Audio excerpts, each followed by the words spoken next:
Before we get to this Grit Workhorse review, I got a public service announcement, and I'm gonna dedicate this public service announcement to my two nephews, Ollie and Zeke, and my little buddies, Wyatt, Will, and Link. And the reason I dedicated it to them, because this public service announcement is all about the preservation of our rights for our future hunters and anglers and outdoor enthusiasts. Now, I did not speak for any organization other than just speaking for myself, but what I'm about to read to you is a direct attack on the rights of us as the hunting and fishing and outdoor public to use our own navigable waterways here in eastern North Carolina. And as we've seen in the recent past, the Department of Marine Fisheries has set a precedence for commercial fishing over recreational fishing. And in the instance I'm about to read to you, courts may be ruling in favor of, the potential for the courts to rule in favor of private land ownership of land superseding the rights of the hunting, fishing, outdoor public to use navigable waterways here in North Carolina. So this is a 5-page document that you can find on AmericanWhitewater.org. I'm going to read straight from the first page. I'm not going to read all 5 pages, but what I'm going to tell you before I get into this is you don't have to join BHA like I did. Although here in eastern North Carolina, we've done a lot of good. If you look at Hammocks Beach State Park, we did sea turtle cages to help them out, protect sea turtle nests. Then we rebuilt the pier to increase fishermen access. We regularly partner with the State Wildlife Resource Commission to teach hunting classes for turkey and deer. We mentor turkey and deer hunts, and we also do an inshore camp where we teach veterans that are new to the outdoors how to catch our inshore species. So that's what we do here at Lejeune AFI BHA. That is Lejeune Armed Forces Initiative Club of Backcountry Hunters and Anglers. But there's plenty of other organizations: National Wild Turkey Federation, Trout Unlimited, the American Whitewater.org, American Whitewater Association. You can join a lot of different organizations that are going to protect your rights. But I urge you to join an organization that is going to advocate for you, because these organizations are quickly infringing on the rights of our public lands and public waters, our ability to hunt, fish, and recreate in the outdoors for their own private ownership, for their own enjoyment, to restrict what we have. So here I go. I'll read this real quick. American Whitewater has requested intervention into a contested case pending in the Office of Administrative Hearings challenging the rights of public to recreate on sections of the Boone Fork and Watauga River, located near Boone, North Carolina. Now I know what you're thinking. This is in Boone. It's the Watauga River. What's it got to do with us? Well, guess what? If Twin Rivers Property Owners Association can restrict your access to walk up a stream and trout fish or kayak, what do you think they can do in the east on some of our small streams where we do some of our fishing and some of our kayaking? They can do the same thing here. So we need to join these people in the fight. On June 6, 2024, Twin Rivers Property Owners Association Incorporated filed a petition for a contested case hearing against the North Carolina Wildlife Resource Commission, seeking a decision requiring the commission to enforce fishing and wading prohibitions on the Watauga River and the Boone Fork as the rivers flow through Twin Rivers land. Among other assertions, Twin Rivers claims that streams are non-navigable and therefore not open to public trust recreational uses. That's what they're trying to do. They're trying to keep the river to themselves within this large development they've made to restrict the people that like to kayak through there, that like to trout fish. Twin Rivers navigability argument largely rests on false claims that Boone Fork and Watauga could not be kayaked. But if you go look at their website, the Twin Rivers Properties Owner Association website, they use pictures of the river flowing through their property as an advertisement that clearly shows an area you could kayak and very likely could trout fish in. Twin Rivers claims that streams are non-navigable and therefore not open to public trust recreation use. While focused on angling, it appears that the case would also affect paddling rights, and indeed already has. Twin Rivers navigability argument largely rests on false claims that the Boone Fork and Watauga could not be kayaked, are not kayaked, and are generally not navigable in their natural condition because they are too rocky and too shallow. Again, go look at their advertisements on their website. Clearly shows that you could do both of those things on that section of river. In North Carolina, rivers that are capable of supporting kayaking are legally considered navigable and open to public use. That's the precedence that they're trying to change. And that's the precedence you should be scared of being changed, because All they have to do is say that you can't get a kayak through there. Now they own that water, that section of the river. Paddlers are well aware that the Boone Fork is in the guidebooks and regularly paddled, and that this section of Watauga, just upstream from the Red Roof Run, has been paddled with regularity for decades. Like I said, head over to AmericanWhitewater.org. I'll put an email up here for the person so Kevin Colburn at American Whitewater in Asheville. His email is kevin@AmericanWhitewater.org. If you want to reach out to him, see how you can support. But like I said, you don't have to join BHA if there's something about us you don't want to be a part of. But get involved with one of these organizations that's going to protect your rights. With that being said, I hope you do what you can to support this cause, because if they can do it in the mountains, they can do it in the central part of the state, and they can bring it to the east.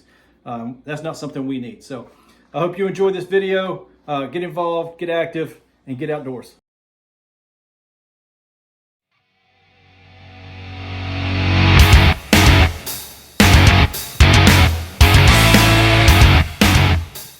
Hey friends, Kerry Hamill here. 6 Saturdays a week, and wanted to introduce a new product being carried at Eastern Outfitters.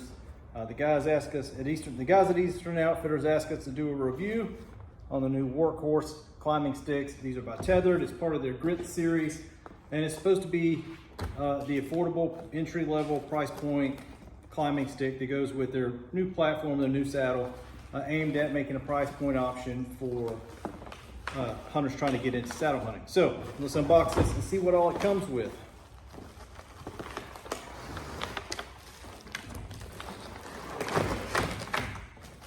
All right, so we'll go over some numbers real quick. So the length of a single stick is 16 3/4 inches. Packaged up, all four of them together, would be 19.375 inches. A single stick's 1.9 pounds, and the whole stack would be 7.6 pounds. It comes with 8 feet of Dynalite rope per stick, and they're rated to hold 300 pounds. All right, so some of the first things I noticed: good looking standoff brackets. I like those. They look like they're gonna bite pretty good. But one of the other things I noticed on these, and I'll come over to the camera, see if you can see these. But they got their mounting buttons on these. So that's pretty impressive. And I say it's impressive because, most companies, when they introduce something at a price point or, entry level, they cut some corners, by not adding things like that. So these are pretty nice. And I was really hoping to get the Grit series saddle and platform in to try them out, before the season started, so you guys could get an idea. So that's your standoff bracket. It looks pretty good.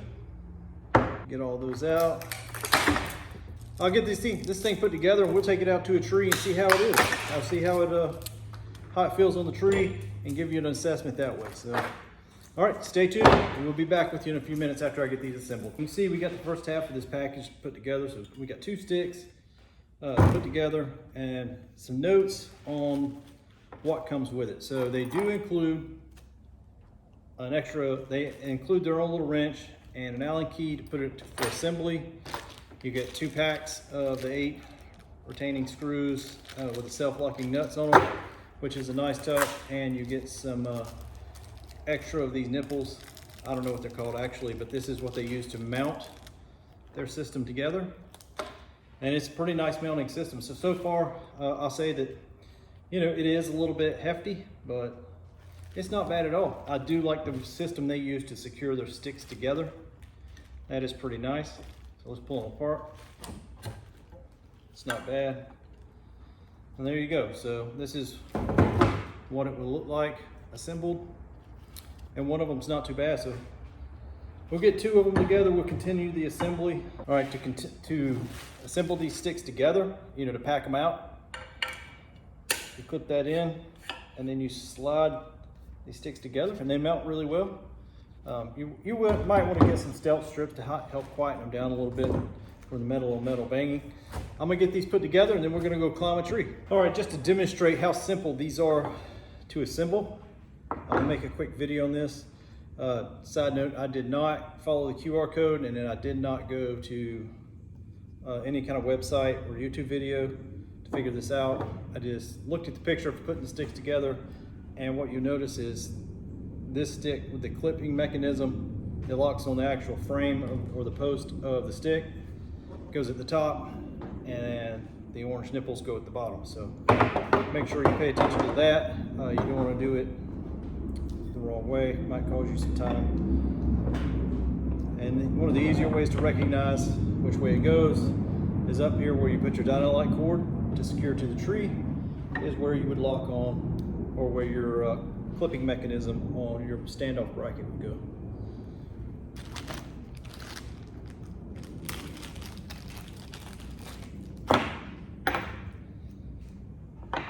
All right, so feet grips go up.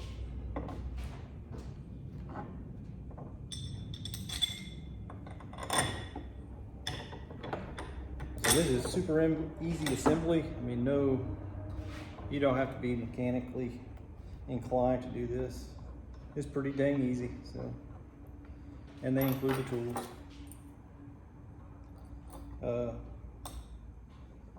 The extra mounting nipples, the orange nipples here that are on the bottom standoff bracket come pre-installed. You get 4 extra, which is a nice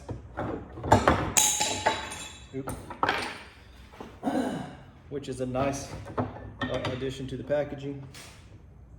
You don't have to worry about ordering those from a company.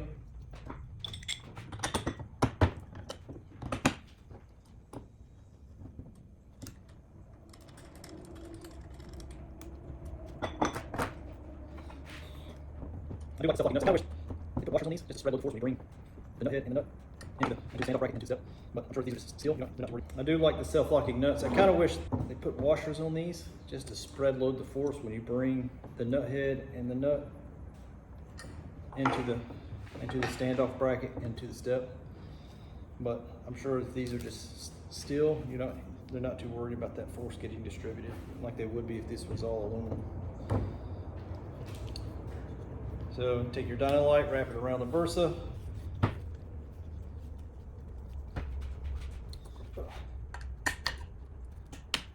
Like I said, very easy. You don't have to be mechanically inclined, and it comes with everything you need to put it together. So we'll put this last one on, and then we'll get the saddle and go head outside. All right, friends, so we're out here doing the second part of the review on this grit. And the first thing we're gonna do is we're gonna put on the pack. You can see in my pack, I have, those are the Latitude carbon sticks, and we're just going to do kind of a demonstration, and I'm going to give you some feedback on how these sticks actually feel compared to my Latitude sticks. So, as you're carrying them into the woods. So this is actually pretty comfy. Those Latitude sticks are super light, so change them over real quick. I mean, if you're buying these brand new, and you're doing a side-by-side comparison, you're really not. There is a significant weight difference, but it's not that significant. So if you wanted to buy these grits, they're pretty good steps as far as just weight. So now we're going to put them on the pack and see how they feel on that. I do like how they stack compared to my Latitudes. They do. You can see they are a little bit sturdier as far as being stacked, and I don't have to put a strap around them. So the way they are built, they pack in together really nicely. So this is, like I said, these are a touch heavier. They're a little bit heavier than the Latitude Carbon SS sticks, but the way they pack in together and how close I can get them to the pack. Notice how neatly they pack in. I mean, it's not a significant difference you feel between the two. So, if I was getting into saddle hunting and I wanted a price point option for a good stick, I think that'd be a good start. They're very well built, very easy to put together.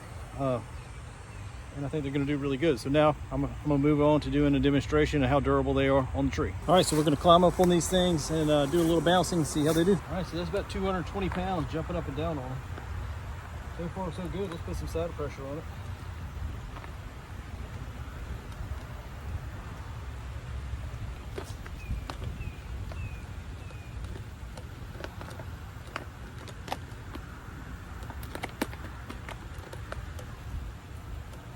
There you go. Pretty sturdy sticks. Be what they're supposed to be price points. I like them. They're nice.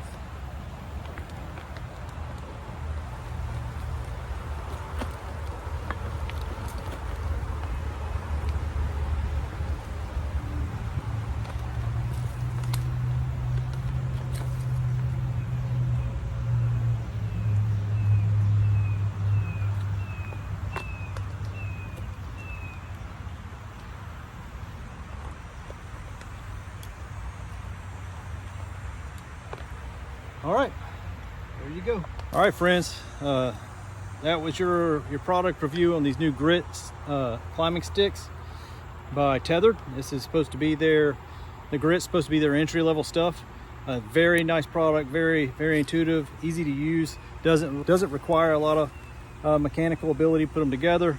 They use some good components, self-locking nuts on them. I really like them. I like the locking mechanisms on the steps and the mounting brackets. These orange nipples. I like both of those. I'm not real sure what the price point is, but if you want to get into saddle hunting, this would be a good option to start with. I think it'd be a solid option for sticking with if you wanted to get into it. But this is supposed to be part of their entry-level price point stuff from Tethrd. And again, go down to Eastern Outfitters, see those guys. Go talk to them about these. They just got these in. They should be getting the rest of the Grit stuff in. They got Latitude, and they got all the accessories to go with these kits. So, and go down to Eastern Outfitters. Tell Ryan I sent you. And again, as always, God bless. Shoot straight. Stay safe. Make sure you're wearing your harness or some kind of fall arrest system. That way, this hunting season, you always come back to your family. Again, God bless. Thank you for watching. Hey, I wanted to do a little pros and cons, kind of weigh this climbing step versus the one I have the most experience with, which is the Latitude Carbon SS.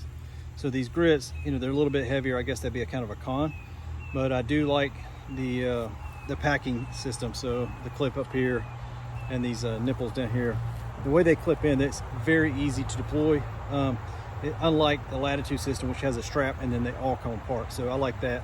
It's also a kind of a con because when you start pulling these apart, it's almost like the Hawk sticks I used to have. When you pull them apart, you get that metal on metal noise when they kind of snap away or pop away from each other. So I think that's kind of a negative as well. They're very sturdy on the tree. They're just as sturdy as the Carbon SS's that I was running last year, or I've been running. And I think they're about the same size, a little bit more weight, but not much. But as I showed in the tree, the demonstration, they were very sturdy. Even while I applied lateral pressure on them, I jumped up and down on them. I didn't feel any flex. It wasn't soft at all. So I would be very satisfied with using this stick throughout the course of a season. And I don't think you can go wrong. So pros and cons versus, you can weigh out those pros and cons and then assess it for yourself. But I think they're a good solid option. Again, you can find these at Eastern Outfitters.